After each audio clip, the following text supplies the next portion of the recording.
ነገሮች አንዱ እንድናውቀው ነው የሚፈልገው። ሃይማኖት ምንድን ነው ካላችሁ እግዚአብሔር ማወቅ ነው። ሃይማኖት የተገለጠ እውነት ነው እንጂ በስምምነት የምናረጋግጠው አይደለም። በስብሰባ አሁን በሃይማኖት ምክንያት ተሰበሰቡ አባቶቻችን እንላለን። 318 ሊቃውንት ተሰበሰቡ፣ 250 ሊቃውንት፣ 150 ሊቃውንት፣ 200 ሊቃውንት ተሰበሰቡ እንላለን። ተሰብስበው ያጸደቁት ሃይማኖት የለም። ተሰብስበው ያጸኑት እና ያንን የተገለጠውን እውነት ለይተው መስጠት ነው እንጂ መለየት ነው እንጂ ተሰብስበው የሚፈጥሩት ሃይማኖት የለም። በስምምነት የመጣ ሃይማኖት የለንም ማለት ነው። በሌላ አነጋገር እኛ የተገለጠ እውነት ነው ያለን ሃይማኖት የምንለው የምናመልከው አምላክ የተገለጠ ነው።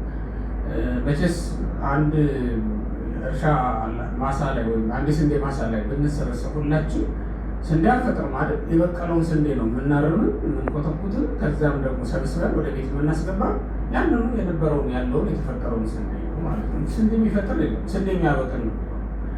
አሁን እኛ ሃይማኖት የሚያስተምር ነው እንጂ ሃይማኖት የሚፈጥር ሰው የለም። ምክንያቱም ሃይማኖት የሚፈጠር ነገር ስላልሆነ ነው። ከእግዚአብሔር አንድ ጊዜ የተቀበልነው ሃይማኖት በዋናነት 3 ነገሮች ይፈልጋል። 1 የተቀበልነው መሆኑን ማመን፣ 2 የተገለጠ እውነት መሆኑን ማመን፣ 3 አጽንተን ይዘነው ሳንጨምርበት ሳንቀንሰው እንዳለ ይዘነው እንድንኖር የታዘዝነው መሆኑን ማመን አለብን። 3ቱን ነገሮች አጽንተን መያዝ ይኖርብናል። የተቀበልነው ነው፣ የተገለጠልን ነው፣ አጽንተን ልንይዘው የታዘዝነው። አጽንኦ ቀዊመ በሃይማኖት፣ በሃይማኖት ቁሙ የሚለው ቅዱስ ጳውሎስ በቆሮንቶስ መልእክት ምዕራፍ 16 ቁጥር 13 ላይ አጽንኦ ቀዊመ በሃይማኖት፣ በሃይማኖት ቁሙ ተብለን የታዘዝነው እና ባለው እንዳለ ወሰኑ ነው። ተወስኗል፣ ድንበር አለው። ከዛ እናልፍ። 1 ሲሆን 3 ነው፣ 3 ሲሆን 1 ነው። በቃ ከዚህ የምናልፍበት ከዚህ የምንቀንስበት ምክንያት የለንም ማለት ነው።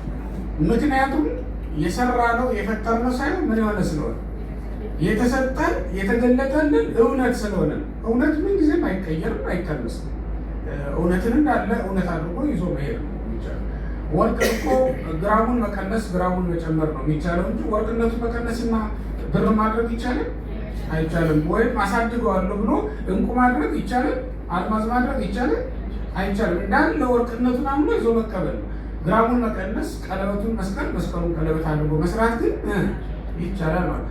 በሃይማኖትም ስንኖር ልክ እንደዛው በሃይማኖት ምን ቀንሰው ምን ጨምረው ነገር የለም።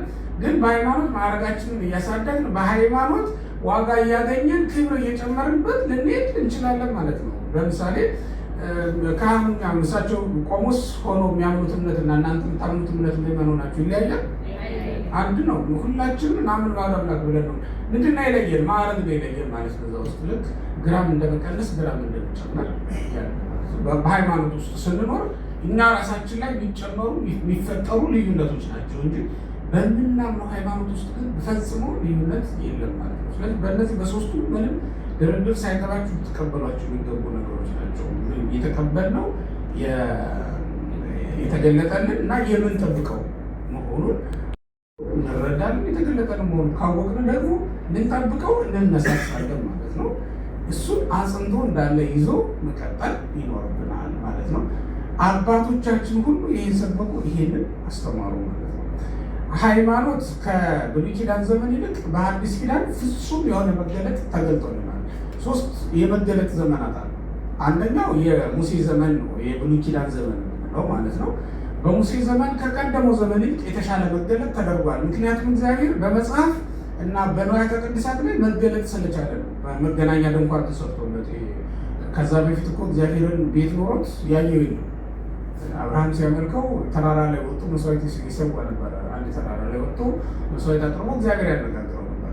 ሙሴን ራሱ እግዚአብሔር ያገኘው የት ነው? ቤተ መቅደስ ነው። ሲና ተራራ ላይ ነው ያገኘው። በቃ እግዚአብሔር ሰዎችን የሚያገኙበት ቦታ እንደዚህ አይነት ቦታ ነው። በኋላ በሙሴ ዘመን ግን የተሻለ መገለጥ ተደረገ። የምንለው ለምንድን ነው? 4 ነገሮች ነገራቸው። አንደኛው ቤተ መቅደስ መሰራቱ ነው። በህዝቡ መካከል ቤት ስሩልኝ አለ እግዚአብሔር። ከዛ ህዝቡ ሁሉ እግዚአብሔርን ሲፈልጉ ወዴት ይሄዳል? ወደ ቤተ እግዚአብሔር መሄድ ጀምሮ መገናኛ ድንኳን ይባላል። መገናኛ ድንኳን ነው የሚባለው። መገናኛ የተባለው ሰውና እግዚአብሔር የሚገናኙበት ስለሆነ እግዚአብሔር ቢያስፈልጋቸው የሚሄዱበት ስፍራ ተሰጣቸው ማለት ነው። ይህ የማን ቤት ነው ሲባል የማን ቤት ነው ተባለ? የእግዚአብሔር ቤት ነው የሚል ስም ወጣለን። አሁን እግዚአብሔር ለሰዎች ምን ሆነ ማለት ነው? ቅርብ ሆነ ማለት ነው። እግዚአብሔርን እየቀረቡት መጡ ማለት ነው። ይሄ አንድ ነገር ነው በሰዎች መካከል የተደረገ ተወግኖ። ሁለተኛው ደግሞ በንዋየ ቅድሳት መገለጥ ይቻላል እግዚአብሔር። ያ ማለት በታቦት ለምሳሌ ኦሪት ዘጸአት ምዕራፍ 25ን ስትመለከቱት እግዚአብሔር የሚገለጥባቸው ንዋየ ቅድሳት የሚሰሩ ታዟል። ከእነዚያ መካከል አንዱ ታቦት ነው። በኦሪት ዘጸአት ምዕራፍ 19 ጀምሮ ደግሞ ጽላቱን ሲሰጡ ቃሉን ምዕራፍ 20 ላይ ቃሉን እንዴት እንደጻፈው አስሩ ቃላትን እዛ ላይ ጽላቱ ላይ ጽፎ ሰጥተው ይላል። ከዚያስ ያ ቢሰበርበት ደግሞ ሌላ ጽላት እንዲቀርጽ ደግሞ ፈቀደለት ይላል። እንዲህ አድርጎ እግዚአብሔር በሚታይ ነገር የማይታየውን አምላክ እንዲገለጥላቸው ያደረጉት ማለት ነው። ዘጸአት 25 ላይ ስትመለከቱት ምንድን ነው የሚለው? በቃል ኪዳኑ ታቦት ላይ በታቦቱ ላይ ሆኜ በስሬት መክደኛው ላይ ሆኜ አነጋግርሃለሁ። ካህኑ የስሬት መክደኛው ላይ ያያል። የስሬት መክደኛው ላይ የተዘረጋ ከፍ ያለው ኪሩብ መልአክ ቆሟል። እሱን ይመለከታል። ካህኑ የሚመለከተው ዕቃ ላይ የማይመለከተው ሊመለከተው የማይችለው እግዚአብሔር ይገለጥለታል ማለት ነው። እንዲህ ሆኖ እያሳየዋል። ለምሳሌ አሁን ቀን ፀሐይ አለች ቤት አለች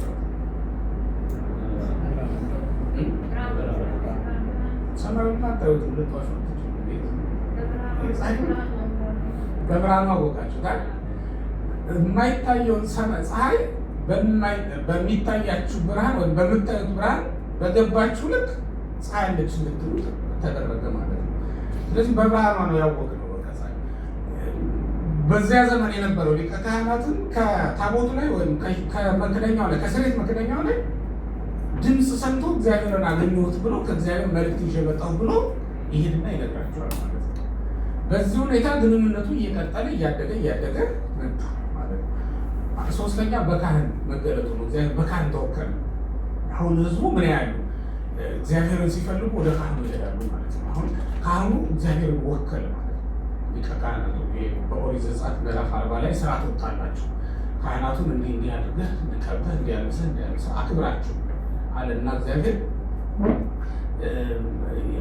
በህዝቡ መካከል አንድ ወካይ አካል አቆመ ማለት ነው። አሁን የእግዚአብሔርና የህዝቡ ግንኙነት እያደገ መጣ ማለት ነው። ኑዛዜም ሲፈልጉ ከዚህ በፊት እንደነበረው ወደ ተራራው ዓይኖቻቸውን አንስተው ሳይሆን የሚጸልዩት ምንድን ነው የሚያደርጉት? ወደ ካህኑ ይሄዳሉ። ከካህኑ ኃጢአታቸውን ተናዘው ስርየተ ኃጢአት እንዲሰጣቸው እንዲያሰጣቸውና መስዋዕት ሰውቶ እንዲያስታርቃቸው ይማጸኑታል ማለት ነው። እንዲያስታርቃቸው ይማጸኑታል ማለት ነው። ይሄንን ማድረግ ቻለ ማለት ነው። አራተኛ በልዩ ልዩ በነቢያትና በሌሎች መንገዶች ጠቅለል አድርገን ልዩ ልዩ መንገዶች ልንለው እንችላለን። በነቢያት ወይም በሌላ መንገድ በህልም በራእይ የሚያደርገው መገለጥ ማለት ነው። ይሄ በደንብ እያደገ መጣ ከሙሴ ዘመን ደግሞ ማለት ነው። ይሄ አሁን እግዚአብሔር ወደ ሰዎች ያደረገው መቅረብ ነው። ወደ ሰዎች ዘመነ ስጋዌ እየቀረበ ሲመጣ እግዚአብሔር እንደዚህ ባለ መንገድ ወደ ሰዎች እየቀረበ አሁን እንግዳ አይደለም ማለት ነው። እግዚአብሔር በደንብ አውቆታል። በታቦቱ አውቆታል፣ ሰምተውታል። በመገናኛው ድንኳን ውስጥ አግኝተውታል። በካህን በኩል ተረድተውታል። አሁን ምን ሆነ? ኢየሱስ ክርስቶስ መጣና ያንኑ ምሳሌውን እንዳለ ሳይለቅ መገናኛው ድንኳን ውስጥ ገብቶ አስተማራቸው። ለምሳሌ ሉቃስ ምዕራፍ 4 ላይ እንደምትመለከቱት ኢየሱስ ክርስቶስ መገናኛ ድንኳን ውስጥ ገብቶ የኢሳይያስን መጽሐፍ አውጥቶ ያነብላቸው ነበር አይደለም? ከዛ በየምኩራቦቻቸው እየገባ ያስተምራቸው ነበር ተብሎ ነው የተጻፈው። በየምኩራቦቻቸው እየገባ ኢየሱስ ክርስቶስ ስርዓት አልለወጠባቸውም። ሲመጣ ያንኑ ስርዓት እንደገና ወደ አዲስ ኪዳን ማሳደግ ነው የፈለገው። ስለዚህ በፍቅር ሊይዛቸው ፈልጎ በዛው መንገድ መጣላቸው በለመዱት።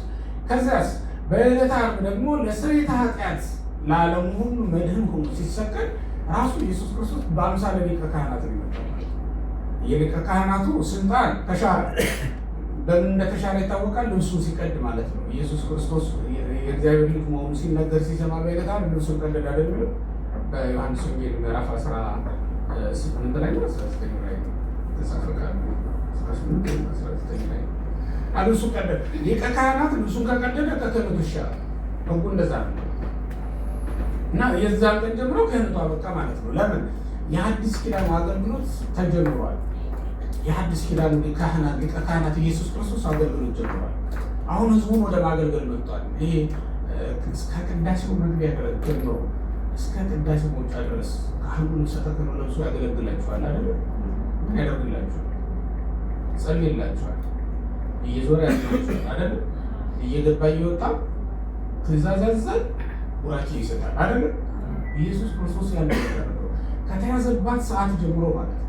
ከተያዘባት ሰዓት ጀምሮ እየወጣ እየገባ በሐና በቀያፋ በሮች፣ በሐና በቀያፋ ግቢዎች፣ በጲላጦስ በሄሮድስ አካባቢዎች፣ በቤተ መንግስት በቤተ ክህነት ግቢ ውስጥ እየገባ እየወጣ ኢየሱስ ክርስቶስ የሊቀ ካህንነቱን ስራ ይሰራ ነበር። አሮን እየገባ እየወጣ ያቅንላቸው ነበር አይደለም ለህዝቡ። ለምሳሌ በኦሪት ዘኍልቍ ምዕራፍ 21 ላይ ስትመለከቱ አሮን እየገባ እየወጣ ይጠንላቸው የሚል ትእዛዝ ታዞ ነበረ። ምክንያቱም ህዝቡ በድለው ነዘረ እባብ ተነስቶ የሚዋጋ የሚናደፍ እባብ ተነስቶ ህዝቡ ፈጅቷቸዋል። ህዝቡ እባብ ስለበላቸው እባብ ስለፈጃቸው ማንም ያድናቸው ሲባል አሮን ከቤተ መቅደስ እየገባ እየወጣ ይጠንላቸው የሚል ትእዛዝ ከእግዚአብሔር ተቀብሎ ነበረ ሙሴ። ኢየሱስ ክርስቶስን ልክ እንደዚያ ነው ያደረገው። እየገባ እየወጣ ህዝቡን እየባረከ ነው የነበረው።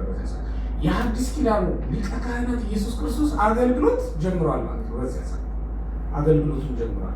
ስለዚህ ብሉይ ኪዳኑ ሊቀ ካህናት አያስፈልግም።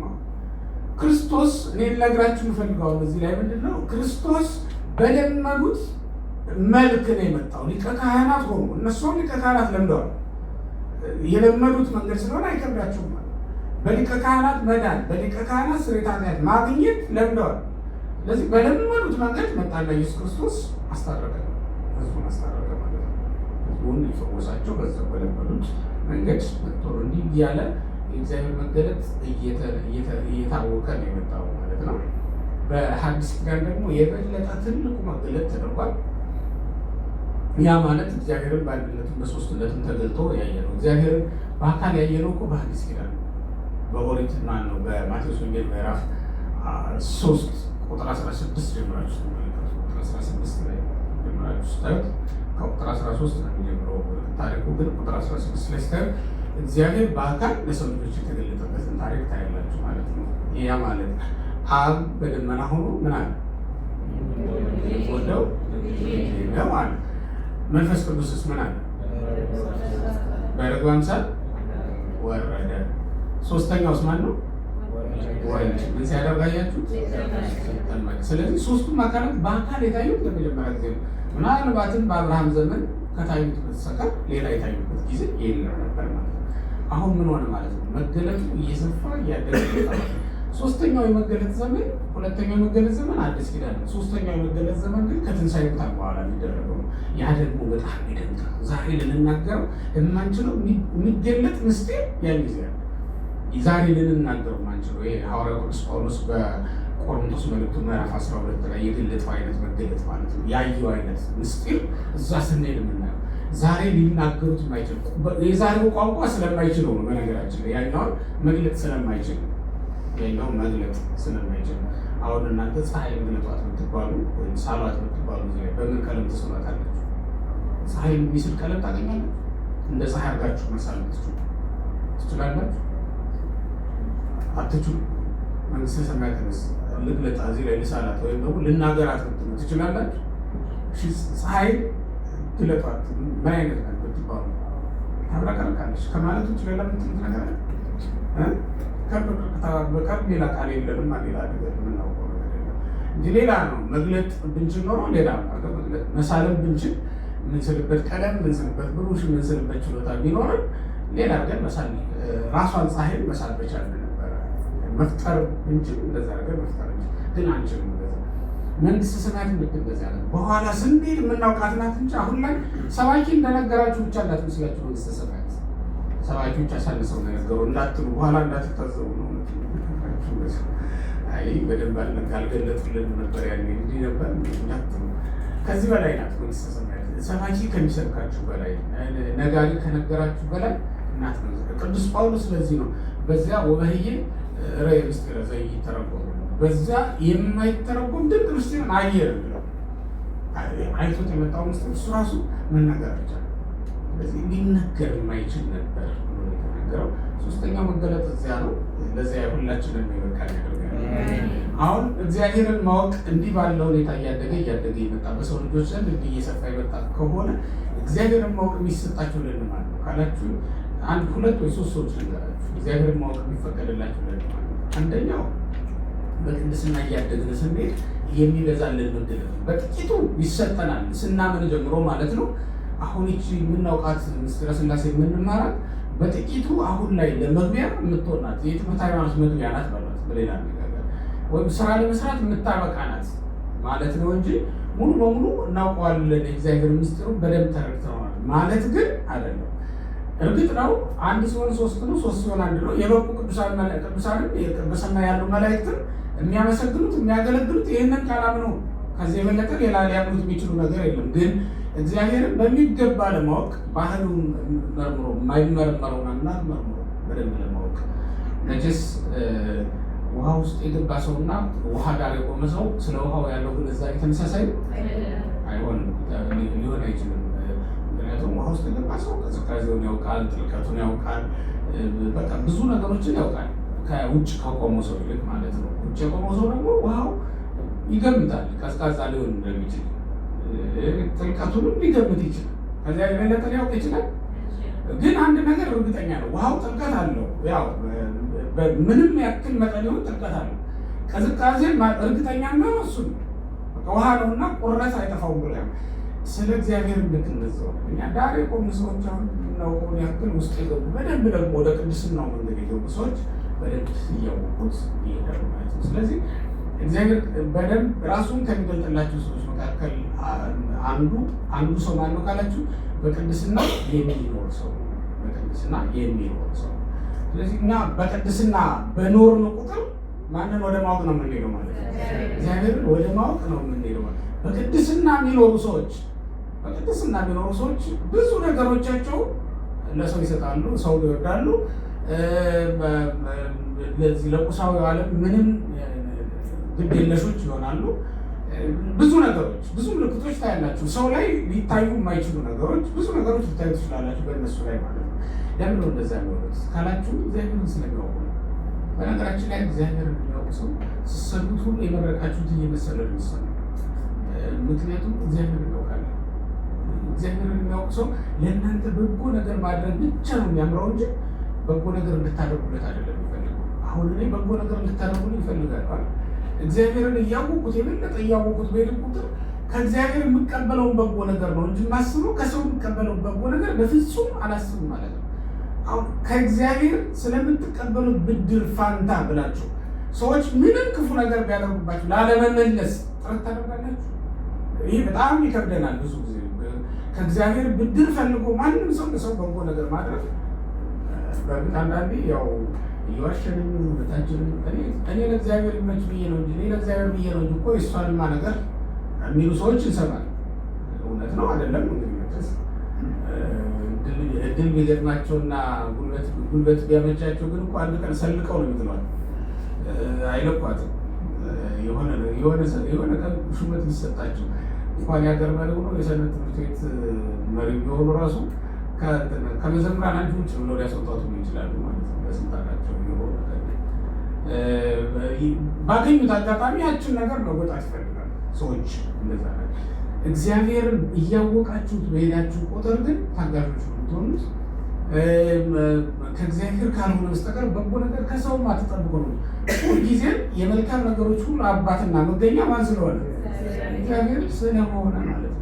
እግዚአብሔር ስለሆነ ፀሐይ ወጣ ሳለ ቤት ውስጥ ማሞቂያ ከፍቶ የሚሞቅ ሰው አለ? ምን ያደርግለታል? የፀሐይ ብርሃን የፀሐይ ሙቀት እኮ በቂ ነው እሱ።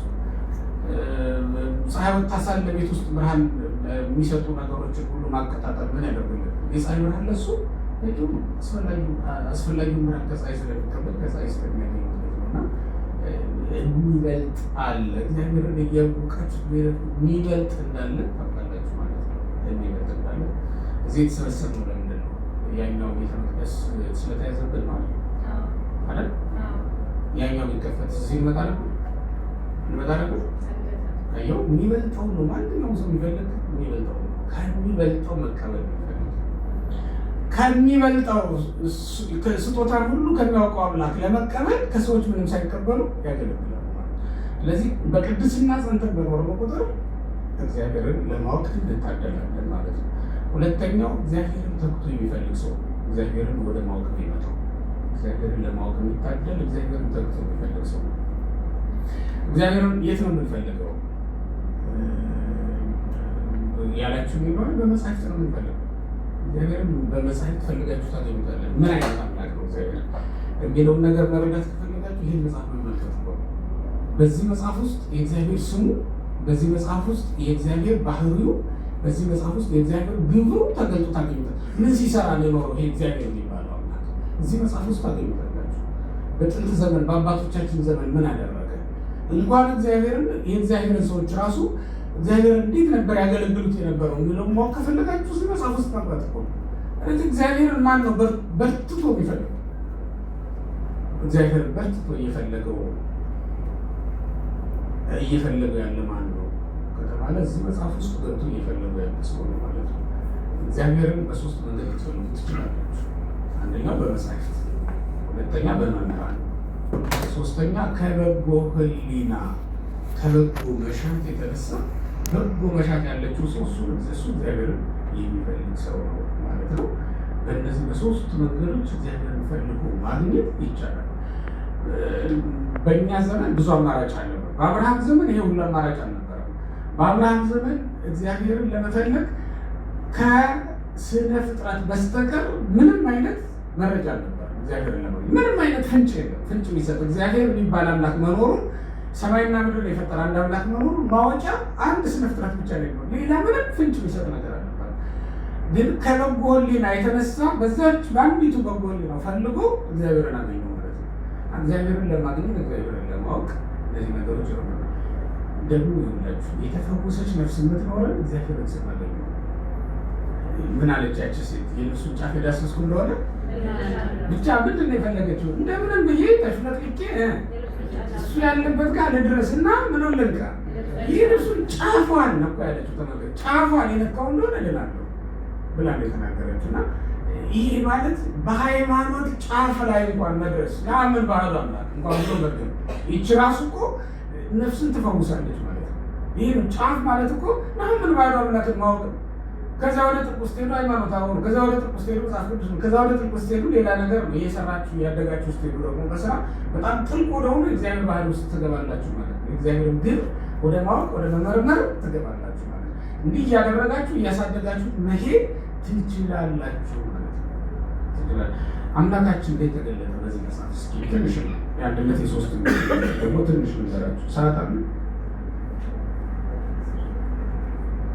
አሰደቀ ይበቃናል። አሰደቀ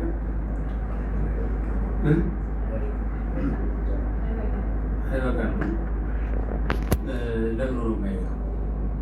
ታውቃላችሁ ወይ?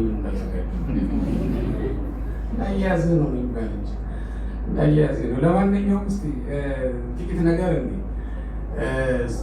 ገብቷችኋል? ያልኳችሁ ነገር የነገርኳችሁ ነገር ነው። ዝም ብዬ ነው ሰው ላይ ቆይ። መልካም ርዕሳችን ምንድን ነበር? እግዚአብሔርን ማወቅ ነው። እግዚአብሔርን ማወቅ እግዚአብሔርን ወደ መውደድ ያመጣል። እግዚአብሔርን መውደድ ደግሞ ወደ ዘላለም ሕይወት ያመጣል። እግዚአብሔርን ማወቅ ከምን ይጠብቃል መሰላችሁ? አንደኛ ከዘላለም ሕይወት ያደርሳል። ከዘላለም ሕይወት ያደርሳል። ሁለት በዮሐንስ ወንጌል ምዕራፍ 17 ላይ እንደምንረዳው የዮሐንስ ወንጌል ምዕራፍ 17 ቁጥር 3 ስትመለከቱ አንተን ማወቅ የዘላለም ሕይወት ነው። አንተን ማወቅ የዘላለም ሕይወት ነው። ስለዚህ እግዚአብሔር ማወቅ ለምንድን ነው የሚያስፈልገኝ ከተባለ የዘላለም ሕይወት እንዲኖረን ነው ማለት ነው። ሁለተኛ ከክፉ ነገር ክፉንና ደጉን መለየት የምንችለው እግዚአብሔርን ስናውቅ ስለሆነ እንዲህ አይነት ሰዎች ተጽፏል በመጽሐፍ ቅዱስ። የዮሐንስ ወንጌል ምዕራፍ 16 ቁጥር 3 ላይ ስትመለከቱ ዮሐንስ 16:3 ስትመለከቱ ይሄንን የሚያደርጉ እኔንና አብን ስለማያውቁ ነው ይላል። ምንድነው ብሎ የሚጀምረው ከላይ እናንተን መልካም ያደረጉ መስሏቸው እግዚአብሔርን ደስ ያሰኘ መስሏቸው እናንተን የሚያሳድዱበት ዘመን ይመጣል። ይህንን ግን የሚያደርጉት እኔንና አብን ስለማያውቁ ነው የሚለው። ተመልከቱት። እነዚህ ሰዎች መልካም ያደረጉ ነው የሚመስላቸው ሐዋርያትን ማሳደዱ ቁጥር ግን መልካም ነው ክፉ ነው ያደረጉት? ክፉን ያደረጉት። ይሄንን በምን ምክንያት ያደረጉት? መልካምና ክፉ ለይቶ ማወቅ አለመቻላቸው ከምን የተነሳ ነው? እግዚአብሔርን ካለማወቅ የተነሳ ነው ማለት። እግዚአብሔርን የማያውቅ ሰው ክፉና ደግ ያውቃል። እና ለቤተክርስቲያን የተቆረቆሩ መስሎት ሰው ያሳድዳል። ጉባኤውን የጠበቁ መስሎት እግዚአብሔርን ከጉባኤ ሊያስወጣው ይችላል። አንዳንዴ ሳናውቀው ቅዱሳንን ልናሳድድ ስለምንችል ማለት ነው። እግዚአብሔር ሊያድርባቸው የሚችሉ ሰዎችን ልናባል ስለ በአንድ ወቅት በኢትዮጵያ በትንሣኤ ታሪክ በታምረ ማርያም የተጻፈውን ታሪክ ታውቃላችሁ አይደል? አንድ ኢትዮጵያዊ ወደ ኢየሩሳሌም ሊሰግድ የትንሣኤ ቀን የግብፅ ሰዎች ምን ብለው አስወጡት? ያንን የኢትዮጵያ አንተ ጥቁር ሰው ከዚህ ከጉባኤያችን ውጣ ብለው አስወጡት ይላል። ግን ያ ሰው ለዚያ ጉባኤ ያስፈልግ ነበር? ያስፈልግ ነበር። ምክንያቱም ብርሃን የሚወርደው በሱ ጸሎት፣ በሱ ቅድስና ምክንያት ነበር። እሱን ከጉባኤው ሲያስወጡት ብርሃን ማን ላይ ወረደ? እዚያ ሰው ላይ ወረደ። በጉባኤው ላይ መውረድ ትቶ ብርሃኑ እዚያ ሰው ላይ ወረደ። ብርሃኑ እጁ ላይ ቦግ ሲል እሱም አላየውም ነበረ። የትንሣኤ ብርሃን የሚባለው ይሄ ሆሊፋየር ነው ቅዱስ እሳት የሚባለው እሱ እጁ ላይ ወረደ። እሱን ማግኘት የሚቻለው ያ ሰው ሲኖር ነው። አይታችሁታል። በጎ የሰራን መስሎን የበረከታችን ምንጭ የሆኑ ሰዎችንም ካጠገባችን ልናደርጋቸው እንችላለን። የእናንተ የበረከት ምንጭ ምን አይነት ሰው ነው? የምትወዱት ሰው፣ የምታከብሩት ሰው፣ የሚወዳችሁ ሰው፣ በጣም የሚጸልይ ብላችሁ የምታስቡት ሰው ምናምን እንደዛ እንዳይመስላል። ክፉ ሰውም የበረከት ምንጭ ነው። ታውቃላችሁ። በጣም የሚጠላችሁ የሚያማ እሱን ጠላታችሁ እንደሆነ እያወቃችሁ ግን ከወደዳችሁ ለእናንተ የበረከት ምንጭ የገቢ ምንጭ ማለት እሱ ነው ማለት ለእናንተ የገቢ ምንጭ ማለት እሱ ነው። እነዚህ ጋራጅ የሚሰሩ ሰዎች በእኛ ሀገር ነው እየዳ የሚሰሩ እዚህ ሀገር አለ። እየዳ ሲሰሩ ብልጭ ብልጭ ምን ነገር አለ አይን ይጎዳል አይጎዳል? ግን ይሰሩታል። ሰዎች አይሰሩትም፣ ይሰሩታል። ለምን? የገቢ ምንጭ ማለት ክፉ ሰው ልክ እንደዛ አይንን ቢወጋ እንኳን ማለት ነው የገቢ ምንጭ ብትወደው ከእግዚአብሔር ዋጋ ተቀበልበታል። እንደዛ ብሎ ማለት የገቢ ምንጭ ነው ይሄ ብሎ ማሰብ ይገባል ማለት ነው። ቅድስት ወለተ ጴጥሮስ እንደዛ ብላለች። በጣም የምታገለግላት አንዲት የታመመች ሴት ነበረች። ወለተ ጴጥሮስ ነች የምታገለግላት እና ያቺ ግን የታመመችው ሴት በጣም ተንኮለኛ ናት። እንደምንም ቆጠት ብላ ሄዳ መነሳት አትችልም። ግን ከተኛችበት ከበል ብላ ሄዳ ወደ ደጃው ትጠጋና ወለተ ጴጥሮስን እጇን ይዛ ከምጣዱ ጋር ታጣብቀው ነበር ይላል። እንዲህ ያቃጥላት። ይህን ሁሉ ክፋት እያደረገችባት ግን ትታገሳት ነበር እና ሰዎች አይተው ረዳ አሁንስ በዛ ለምንድን ነው የምትታገሻት? አውጥተሽ ታያት አሏት። አይ ሰይጣን እንጂ እሷ ይህን ስታደርግ አይቻት አላውቅም አለች። ወለተ ጴጥሮስ ክፉ ነገር ባደረገች ቁጥር ያቺ ሴት ምን ብላ የምታስበው? ማን አደረገው ትላለች? ሰይጣን አደረገው ትላለች። ሰይጣን የሚያደርገው አንዳንዱ ሰው ሲያመሰግናችሁ ከንቱ ውዳሴ የሚሆን ምስጋና ካቀረበላችሁ ይሄንን ሰይጣን እንጂ ሰው አልተናገረው ነው ማለት ያለባችሁ። ሰይጣን ሰውን ለመጣል ሲፈልግ ሊያመሰግን ሊያማል ይችላል።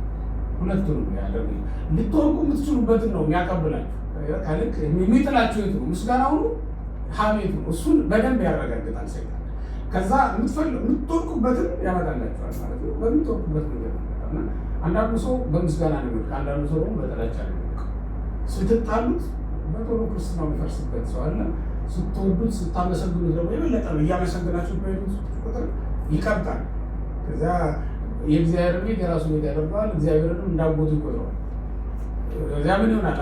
አገልግሎት ሁሉ ልክ እንደ አጎቱ ቤት እንዳለ ሰው የፈለገውን ያስገባል፣ የፈለገውን ያፈታል። እንደዚያ ነው የሚሆነው ማለት ነው። በቃ የሚኖረው አሁን ይህ ሰው ምስጋና የጣለው ሰው ይባላል። ስለዚህ እግዚአብሔር ማወቅ ለእንደዚህ አይነት ነገሮች ሁሉ ይጠቅመናል። እግዚአብሔር ማን ነው? እግዚአብሔር ስንት ነው ስንል እግዚአብሔር ስንት ነው? አንድ ሲሆን ሶስት ሲሆን ደግሞ አንድ ነው። እስኪ አንዱ መጽሐፍ ቅዱስ ላይ እጃችሁ ላይ እስኪ አንድ ሲሆን ሶስት ሲሆን አንድ መሆኑን አስረዱኝ። እሺ በመጽሐፍ ቅዱስ ብርሃን ቤት ሲገቡሽ ምን ሆነ? በተቀሉማ የታሸገ ዕቃ አምጥቶ ማለት አይቻልም። ዝርዝር እሺ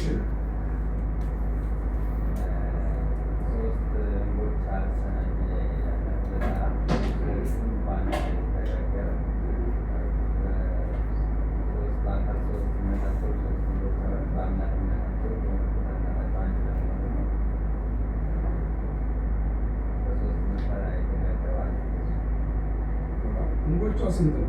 አንተ 3 ነው 1 ነው እያልኩ 3 መስፈሪያ አንድ እንጎቻ ነው ይሆን ሀሳቡን ገብቷል። የሆነ ነገር ብለሽ ቀጥል። ሌላ አንድ ሲሆን 3 ሲሆን አንድ መሆኑ እስኪያስረዱ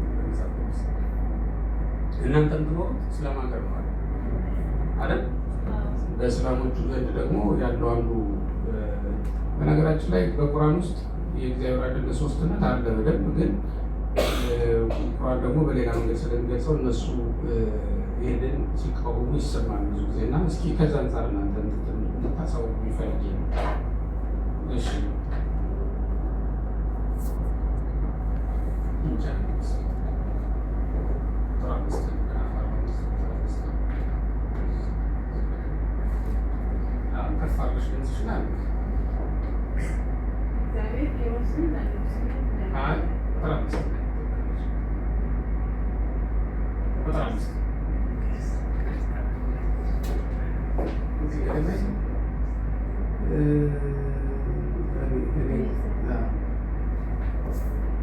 እግዚአብሔር አምላክ ነኝ፣ ከእኔም በቀር ሌላ አምላክ የለም። አጸናሁም፣ አንተ ግን አላወቅኸኝም። በፀሐይ መውጫና በምዕራብ ያሉ ከእኔ በቀር ሌላ አምላክ እንደሌለ ያውቁ ዘንድ እኔ እግዚአብሔር አምላክ ነኝ፣ ከእኔም ሌላ አምላክ የለም። ብርሃንን ፈጠርሁ፣ ጨለማውንም ፈጠርሁ። ሰላምንም አደርጋለሁ፣ ክፋትንም አመጣለሁ። እነዚህን ሁሉ ያደረግሁ እግዚአብሔር እኔ ነኝ። አሁን እዚህ ላይ ምንድን ነው የሆነው? ሰማይና ቆይ ሌላ ጨምረሽ እዚህ ደግሞ ሰማይና ምድር ሁሉንም የፈጠር ማንኛ እኔ እግዚአብሔር ነኝ። ስለዚህ እዚህ ላይ አሁን እየተናገረ ያለው ስንት እግዚአብሔር ነው? አንድ እግዚአብሔር እንደሆነ ነው እየተናገረ ያለ ማለት ነው። እስኪ እናንተ ከአሕዛብ ወገን ሆናችሁ ያመለጣችሁ ተሰብስባችሁ ነው፣ በአንድነትም ተማከሩ።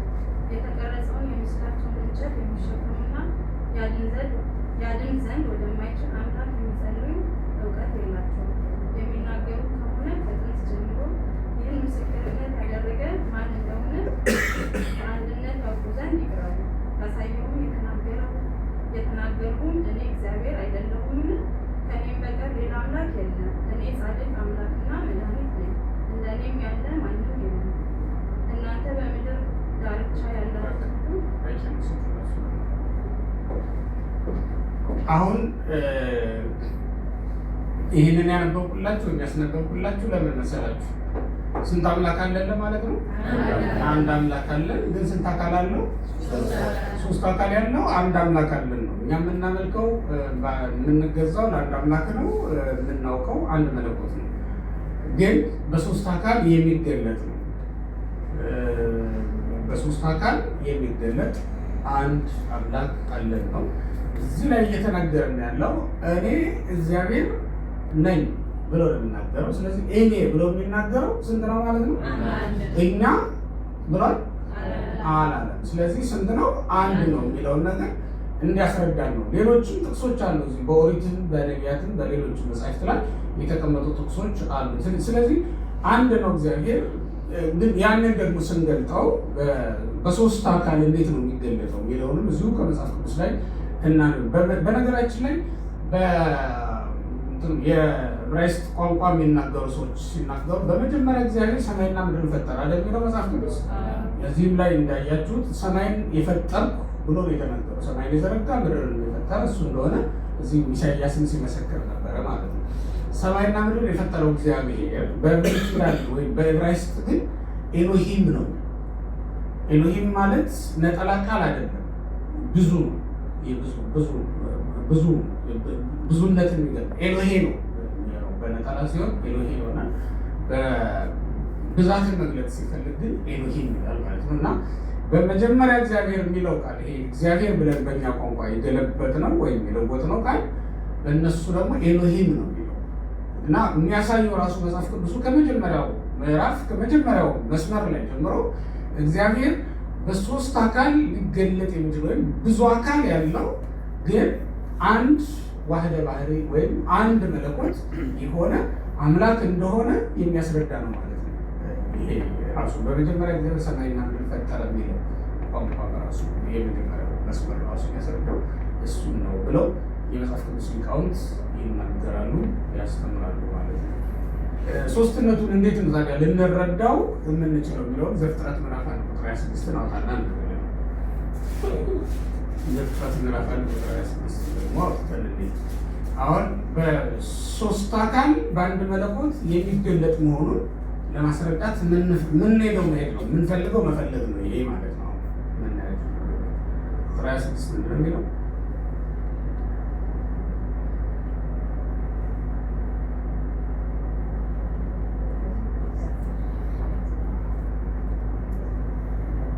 ቁጥሩ ማለት ስለሆነ የዚህ መጽሐፍ ቅዱስ በዚያ ነው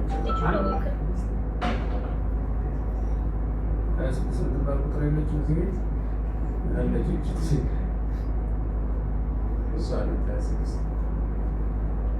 የቄስ ቁጥር አድርጋችሁ ማለት እግዚአብሔርም አለ ሰውን ባሪያችንና በአምሳላችን የባህር ዓሣዎችንና ከዋናው የምንፈልገው እሱን ነው። ሰውን በመልካችን ያዞች ሌላ ምትታዘዛል ስጠው ደግሞ ለሱ ዘፍጥረት 1:7 ደግሞ 11:7 ነው ተሰጣቀኝ ስጠው ለሱ 7 ስተዲ ለመመዳት ላብራ አሁን እዚህ ላይ ሰውን በመልካችን በምሳሌያችን ማን አለ ነው የሚለው መጀመሪያ እግዚአብሔርን አለ ብሎ ነው የሚጀምረው። ስለዚህ እግዚአብሔር አለ ሲል ስንት ነው? አንድ ነው።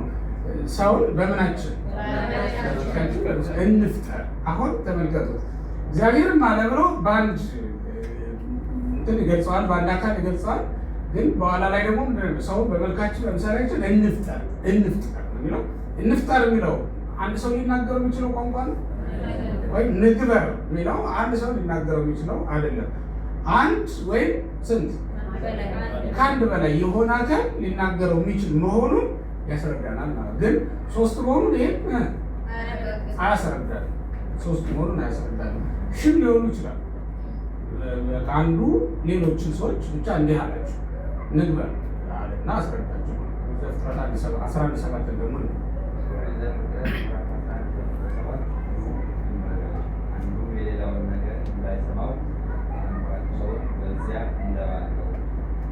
ኑ እንውረድ ምትሏል ኑ እንውረድ።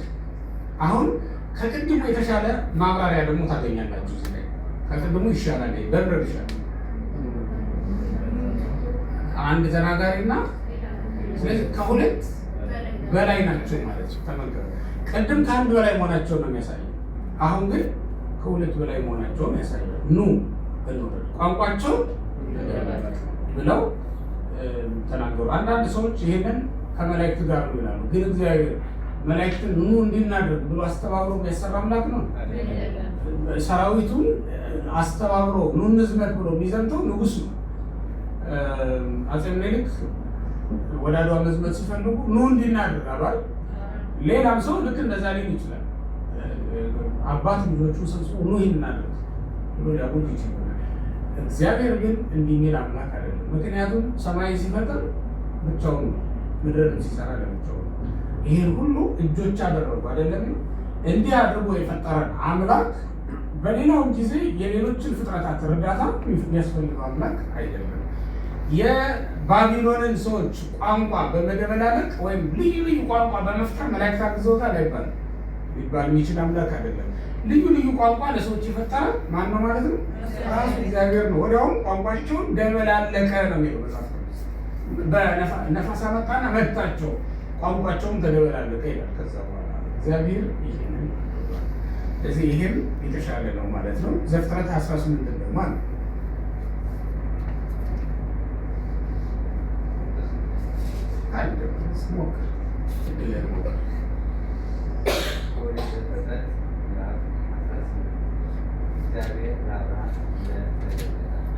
በቀትርም ጊዜ አብርሃም በድንኳኑ ደጃፍ ተቀምጦ ሳለ እግዚአብሔር በመምሬ ዛፍ ስር ተገለጠለት። ዓይኑንም በአነሳ ጊዜ እነሆ ሦስት ሰዎች በፊቱ ቆመው አየ። ባያቸውም ጊዜ ሊቀበላቸው ከድንኳኑ ደጃፍ ተነስቶ ሮጠ፣ ወደ ምድርም ሰገደ፣ እንዲህም አለ: አቤቱ በፊትህስ ባለሟልነትን አግኝቼ እንደሆነ ባሪያህን አትለፈው። ውሃ እናንተ አላችሁ፣ እግራችሁንም እንጠባችሁ። ከዛፉም ስር እረፉ፣ እንጀራም እናንተ አላችሁና ብሉ። ከዚያም በባሪያችሁ ዘንድ ካረፋችሁ በኋላ ወደ አሰባችሁት ትሄዳላችሁ። ይበቃል። አሁን እዚህ ላይ ምን አያችሁ ካልኳችሁ ብዙ ነገር ነው ያያችሁ። ለምሳሌ በመጀመሪያ አብርሃም ዓይኑን አነሳ ይላል። ስንት ሰዎች አዩ? ከዚያ ሄዶ ሰገደና ምን አለ? አቤቱ ባሪያህን አትለፈኝ። አንድ ነው ሶስት? አንድ ነው። ስንት ሰው ነበር ያየው? የሰገደ ለስንቶቹ? ለሶስቱ ነው የሰገደው። ግን የተናገረው ምን ብሎ ነው?